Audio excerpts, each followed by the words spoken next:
Hello चार सभी का स्वागत है आपके अपने यूट्यूब चैनल कंबोज पर। आई होप क्या सभी अच्छे होंगे और आपकी एग्जाम की प्रिपरेशन काफ़ी अच्छे से चल रही होगी। तो इकोनॉमिक्स एक पेपर जो है आप लोग का बचा हुआ है और इसके जो है इंपॉर्टेंट क्वेश्चंस वो आप लोग के लिए सीरीज जो है स्टार्ट हो चुकी है।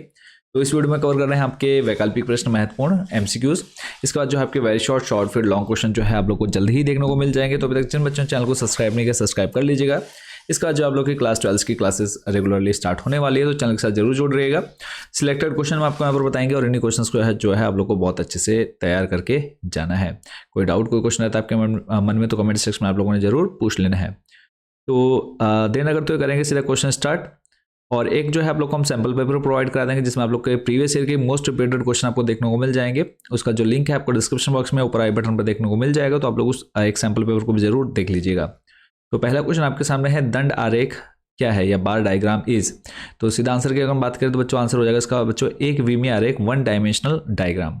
चलेंगे नेक्स्ट, अगला है क्वेश्चन नंबर सेकंड, निम्न में कौन आंकड़ों के प्रस्तुतिकरण का ज्यामितीय आरेख नहीं है। Which of the following is not a geometrical diagram for presentation of data. तो इसमें हो जाएगा आयतचित्र, हिस्टोग्राम।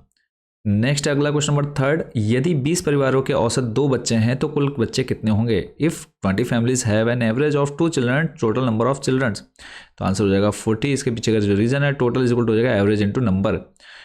चलेंगे नेक्स्ट क्वेश्चन नंबर 4 है, निम्न में से कौन केंद्रीय प्रवृत्ति की माप है। Which of the following is a measure of central tendency. तो आंसर है बच्चों इसका बहुलक यानी मॉड। नेक्स्ट क्वेश्चन नंबर 5, एकाधिकार में A R is equal to M R नहीं है। In monopoly A R is not equal to M R. इसके पीछे का जो रीजन है या फिर ये सही है या गलत है, तो ये बच्चों क्या है बिल्कुल सही है, ट्रू है।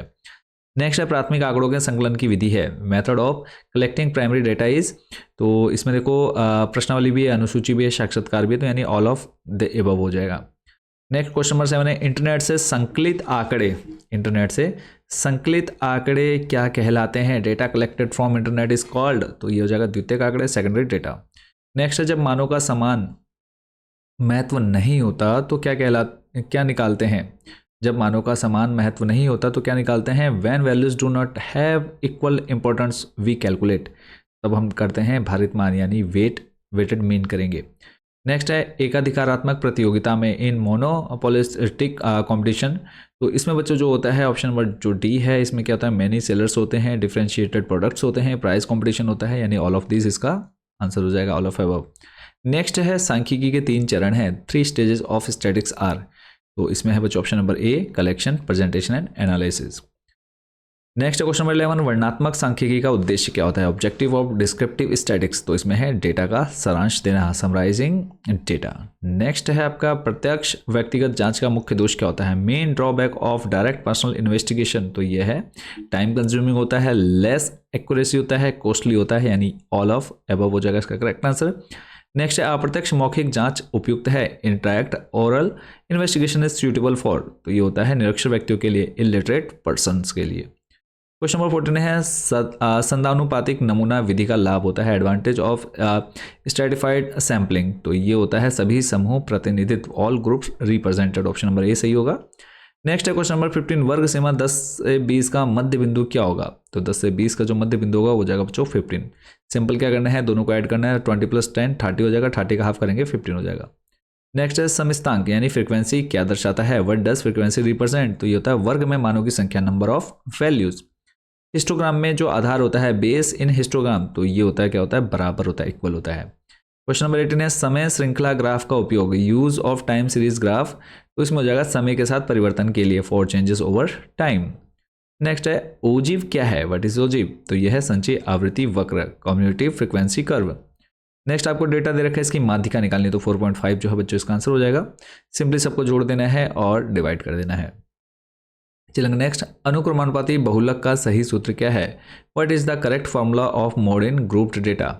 तो फॉर्मूला जो है आप लोग यहाँ पे देख पा रहे हैं, मोड इक्वल टू जब बच्चों एल प्लस आपका F1 - F0, इसके अपॉन में आ जाएगा ये पूरा, ये एक ही लाइन में दे रखा है, बट इसके अपॉन में जो है आएगा 2F1 - F0 - F2 और इनटू में ब्रैकेट क्लोज करके इनटू आ जाएगा H।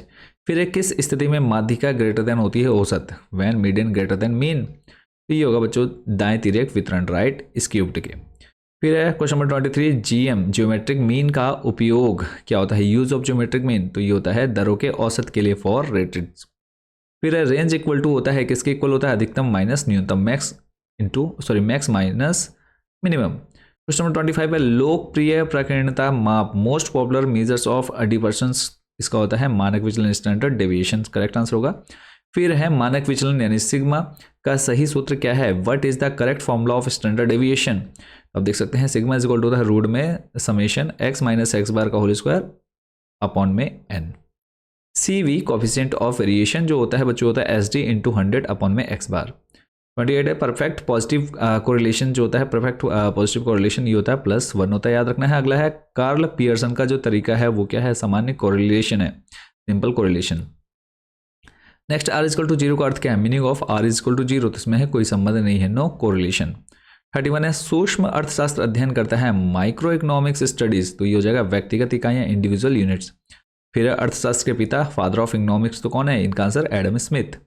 MRS कम हो जाती है, MRS डिमिनिश्ड बिकॉज, तो इसको हो जाएगा ऑल ऑफ द एबव, सही आंसर हो जाएगा। नेक्स्ट है IC उदासीनता वक्र का ढलान, स्लोप ऑफ इंडिफरेंस कर्व, ये हो जाता है नीचे की ओर, डाउनवर्ड। नेक्स्ट है बजट रेखा का जो ढलान होता है वो क्या होता है, PX बाई PY ब्रैकेट में PX अपॉन PY। फिर है TP पहले क्यों बढ़ता है, वाई TP इंक्रीज इनिशियली, तो ये होता है बढ़ती प्रतिफल यानी इंक्रीजिंग रिटर्न्स। नेक्स्ट है MP इज इक्वल टू 0 जब यानी कब होता है, जब TP अधिकतम होता है, TP मैक्सिमम होता है। नेक्स्ट है मांग का जो नियम है वो क्या होता है, मूल्य बढ़ता है, मांग कम होती है, प्राइस अपवर्ड, डिमांड लेस हो जाएगी। आई लोच जब ग्रेटर देन 1 होती है तब क्या होता है, विलासिता वस्तु होती है, लग्जरी गुड होती है। फिर है क्रॉस लोच लेस देन 0 होती है, तो इसमें क्या हो जाते हैं, एक दूसरे के पूरक होते हैं, कॉम्प्लीमेंट्स होते हैं। फिर है गिफिन वस्तु किसे कहते हैं, तो ये होती है निम्न वस्तु यानी इंफीरियर गुड्स। नेक्स्ट है MRTS इज इक्वल टू यानी marginal rate of technical substitution, तो ये होता है MPX बाई MPY, और ये जो बेस में है MPX अपॉन में MPY हो जाएगा।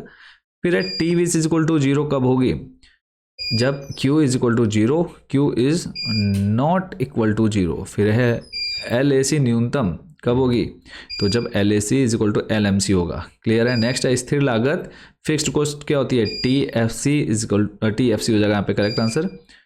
तो अगला है पूर्ण प्रतियोगिता में इन परफेक्ट कॉम्पिटिशन, तो इसमें हो जाएगा मूल्य स्वीकार करने वाली, प्राइस टेकर होता है। तो 46 ये जो है आप लोगों ने सिलेक्टेड क्वेश्चन कवर कर लिए हैं। इसके बाद जो है आप लोग के very short and long question cover करेंगे, तो चैनल के साथ जरूर जुड़िएगा। अब तक जिन बच्चों ने चैनल को सब्सक्राइब नहीं किया सब्सक्राइब कर लीजिएगा। मिलेंगे नेक्स्ट वीडियो में। Thank you so much for watching this video.